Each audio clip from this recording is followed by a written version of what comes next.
Hello and welcome back to the Adventures in Marketing podcast. I am your host, Gwen Montoya. I am so glad that you're joining me today. If this is your first time listening, thanks for giving it a shot. If you are a return listener, thank you for coming back. If you haven't left me a review and you like the podcast, please do that. If you're not subscribed yet, please make sure that you hit that subscribe button so that you get notifications when new podcasts come out. So today I want to talk about crowdfunding. And this is a topic that comes up often in small business circles. And I think part of the reason it comes up so often is that it seems really easy. You just ask people for money and they give you money and it's kind of magic, and then that's crowdfunding. And I really wish that that was the case. I mean, sometimes it is. Sometimes people have incredible luck with crowdfunding and they kind of do it off the cuff and it works for them. But in most instances, the things that I see with crowdfunding, the reasons they don't work is because they're not set up for success. And that's what I wanted to talk about today. There's also a blog post version of this that I will link in the notes for you that has a ton of resources. It doesn't make sense for me to say the websites, obviously, because you can't click on them by hearing my voice. So those were all in the written blog post version that I wrote for the Mob Nation, which is the Mom-Owned Business Alliance. So I'll put a link to that in the show notes, and then you can just go pop over there and get all of the extra ideas. But I have led crowdfunding campaigns. I have consulted on crowdfunding campaigns. I have been brought in as an advisor on crowdfunding campaigns at different stages and different levels. Basically, I have done this multiple times, and each time is a different experience. I think the benefit of me having led them, created them, advised on them, consulted on them, it's given me the chance to see gaps that happen when you are planning a crowdfunding campaign. And so that's really what I want to talk about today. This is 10 steps to crowdfunding success. And I'm just going to jump in because I like numbers. So number one is to validate your product or idea. One of, weirdly, the things I've seen more than once is somebody loves an idea and they think it's going to be great, and their friends and family have told them it will be great. And friends and family are awesome, don't get me wrong. But if you're not validating your idea outside of the friends and family who want to support you and who will, show up and tell you your idea is great, even if, it's maybe not so great, you're missing an opportunity. And so it can be really scary to put your baby, your new idea out there. It can be scary to get feedback. And, sometimes the feedback we get is going to be wrong because the person giving it is not our ideal audience. They don't understand what it is. Lots of different reasons. So one of the things to think about when you're getting feedback, and this applies to, any area of your business, not just crowdfunding, but if the person who is speaking is your ideal audience, is the person who would be most likely to make this purchase, if they have questions or there are things that are not clear for them, then that is a really good clue for you to get really clear on that, to make it easier for them, right? We don't want them to have a speed bump. If the person giving feedback is not the ideal audience, they're not likely to buy it. They're not likely to promote it. They're not likely to share it with friends and family. Then their feedback is less important, right?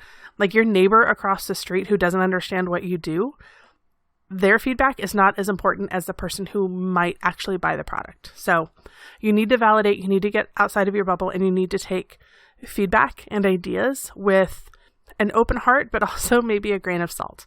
Number two would be to pick your platform. I think that a lot of times people skip to this step, or they even skip to the rewards before they get to the platform. In all of the ones that I've run, I would not say, and I'm sure somebody who's maybe a crowdfunding expert might disagree with me, and that is fine. For the most part, I don't know that it makes a huge difference as far as your reach and as far as your impact that you can make on which platform you use. Kickstarter obviously is so ubiquitous that it's basically a verb, but that's not the only one. There's actually, when I was doing research on the blog post, there are so many fundraising sites that you can use, and they kind of all have their own little niches and their own little, special areas. Look at how they pay out, how much money they charge, what their rules are, right? So I think we all know that Kickstarter, if you don't get to that number, whatever that fundraising goal is, you don't get anything. So that creates a lot of stress and a lot of use it or lose it kind of vibes. But then there's other ones like Indiegogo, which does not require you to meet the funding goal to keep whatever you earn. So those are different ways of looking at it. There are also some that are more niche depending on what your industry is. In the show notes that I'm going to give you, the link that goes back to the blog post, there's actually a link in that blog post that breaks down the different fundraising platforms in a cool little graph. So you can see how much they charge and how they work. It's a really cool graph that I found for you. So after you've validated your product or your idea and you have chosen your platform, the next thing to do is to nail down your messaging. And this is where the marketing piece really starts to come in, because your messaging is everything. The way that people are going to react to what you do outside of that friends and family circle is going to be based on what you're telling them, what you're telling them about your product, what you're telling them about yourself, what you are sharing with them about how your product is going to change the world and why it needs to be funded. And if you can't get really clear on your messaging, and again, that's going outside of friends and family, that is asking for feedback, that is asking for clarity, that is asking people to poke holes in your baby. And I know it's scary, but that kind of feedback will make it a better product and make it a better way for you to promote it, because your messaging is going to flow through. It's not just about making a cool video, although a video is also very important, but the messaging has to come before the video. You can't create the video and then expect to create the messaging, because it's the wrong order and it won't match. So you have to get your messaging right before you make your video, before you write your about page, before you write updates, before you start collecting email addresses, like all of these pieces that go in to creating a really powerful crowdfunding campaign. You have to know what you're selling, and you have to know how to talk about it in a way that gets people excited about it. And then we get to the fun part, which are the rewards and setting those up. There's, again, in that blog post that I'm going to link in the show notes, there's I've linked hundreds of ways of ideas that you can have for rewards. But beyond the ideas of what they are, make sure that it does not cost you more money than you make. That's a mistake I've seen, is somebody was giving a reward that actually cost more money than the person was pledging. So they were actually paying them to pledge, which did not make sense. Make sure it's a reward that somebody is excited about. Like, everybody wants to support you, or at least your friends and family immediately want to support you. But even then, they still want to get something out of it. Otherwise they would just give you $40. When you're creating these perks or rewards, or, whatever the term is for the different platforms, make sure that it is something that somebody would want to have, not just because they're supporting you, but because they're getting a cool thing or a cool service. It used to be, you'd see a lot of crowdfunding and it would be a $60 t-shirt, and that's all you got was a t-shirt, right? That's not really the way that it works anymore. So definitely take a look at those links that are going to be in the show notes if you are stuck about what rewards you could offer if you're considering a crowdfunding project. Just like I said, be aware that the rewards have to be worth it, either because the product is amazing, or because the service is amazing, or because you've bundled some neat things together, or because you have given extra access. Like, there's so many different things that you can do. Just make sure that it's worth it to the people who are most likely going to be your contributors and your ideal customers. Next is more marketing things. This is planning your promotion. I honestly, when somebody comes to me with a crowdfunding campaign and they want to launch it in a month, I always tell them, no, you need more time, because you are basically launching a mini business for 30 days or however long the crowdfunding piece happens. And that takes time to plan. It takes time to think. It takes time to get everything that you need ready and set up before you launch. So what I really recommend if you are considering a crowdfunding campaign is to write as much of every single piece of copy that you could think of that you would need. Make every single graphic that you think that you might need. Make every single video that you think that you might need, and schedule them all out ahead of time. Don't wait until the day you need something to try to cram the graphic and the copy and get it out on time. I mean, and that works for, any business at any time, right? You don't want to be waiting until the last minute to do things.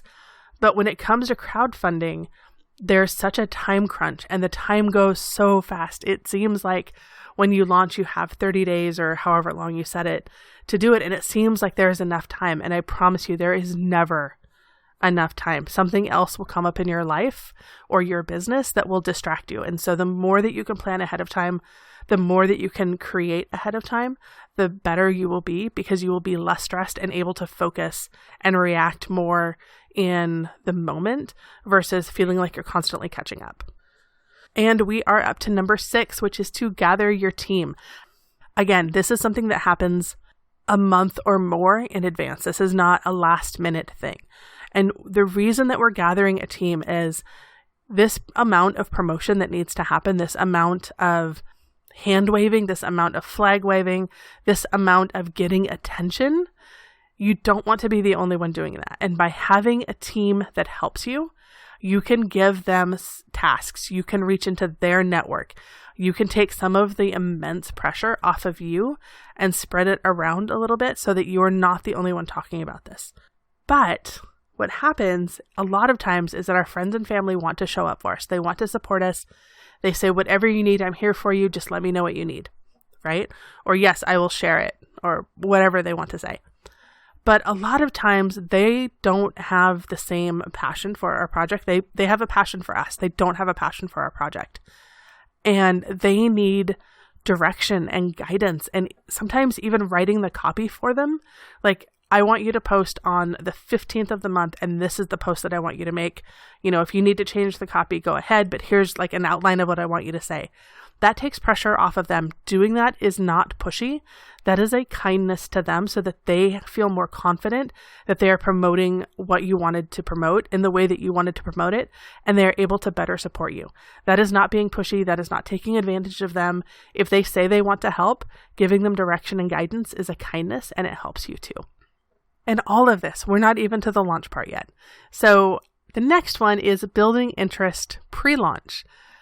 Again, another mistake I see is that somebody wants to do a crowdfunding and they don't start talking about it until the day the crowdfunding launches or the day before. And that does not work because people are busy. They will mean to remember that thing that you were talking about that was so important to you. But if the 30 days goes fast for you, imagine how fast it goes for them when all of the other things they have going on in their life. So what you need to do is build interest pre-launch. That involves talking about it, that involves hyping it, that involves bringing people who would be likely to support you along the journey through videos and behind the scenes and regular updates. I usually tell people if you're getting sick of talking about it and you're convinced that people are going to start unfollowing you, then that is usually about the right amount or not even enough still. Because there is so much going on in everybody's lives. There is so much noise in the world that it can be really hard to penetrate that noise. And that's why we have to be repetitive. That's why we have to talk about it more than we feel comfortable. That's why posting about it on a Monday and then not posting about it for 2 weeks is not sufficient. So when you are gathering your team, when you are talking about gathering interest pre-launch, a really good way to do that is to create an email list where people can sign up if they are interested. And you have to talk about it so much and keep pushing that email sign up, so that when you launch, you can then send them an email and reach them directly instead of trying to cut through the noise of social media or of websites or of the crowdfunding platform itself, and let them know that your crowdfunding campaign is live and this is how they can support you. And then you can reach out to them directly throughout the campaign to keep reminding them, to keep asking them to share, because it is a weird combination of a marathon and a sprint that happens at the same time. And it is really strange to describe until you've lived through it a couple of times.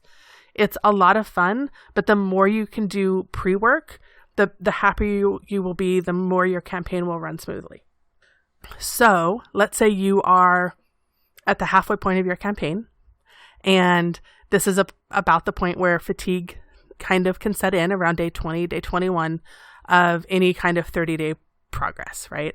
You have reached out to everybody, you have asked them to promote, you have done all of these things, and you still have time left, and maybe you haven't met your goal yet, and maybe you're nervous about meeting your goal. The thing is to keep going. It is really easy to think, I'm just going to give up. It's not going to happen. But most campaigns do make the majority of their money in those first, I think the first third is like when they usually make their money.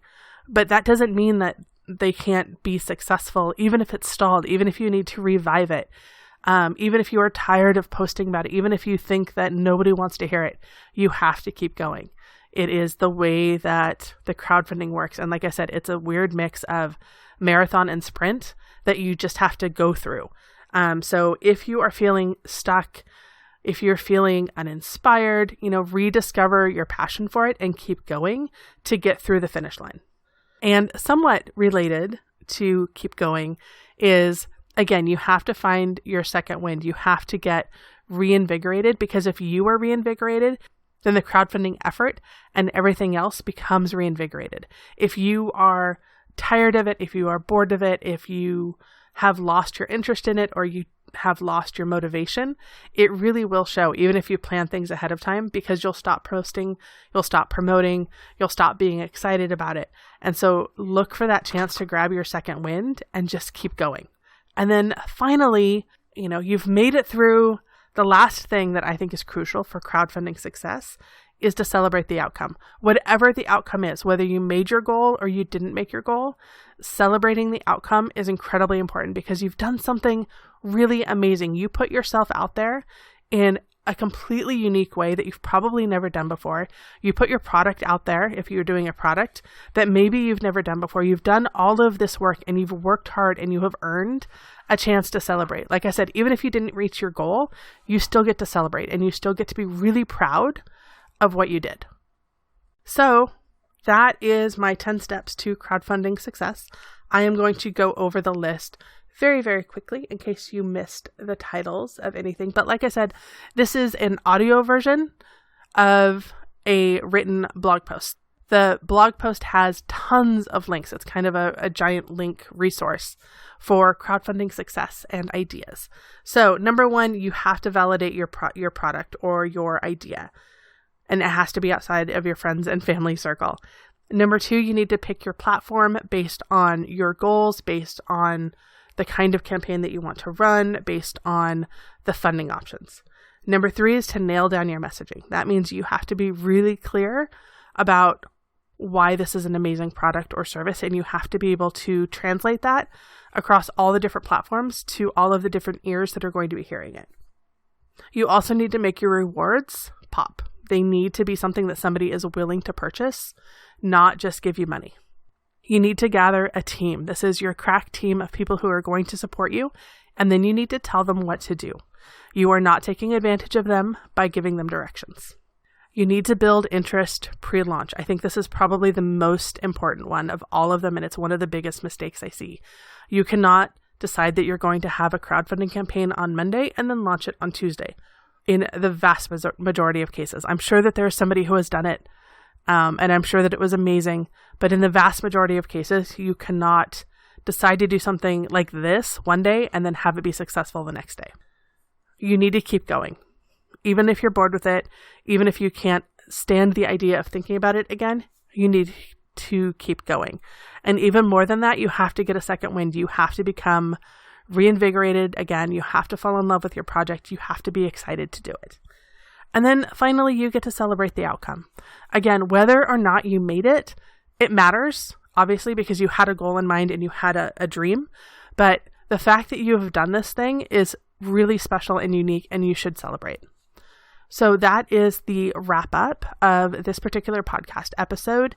If you have any questions, my email is Gwen@GwenMontoya. I'm always happy to hear from you.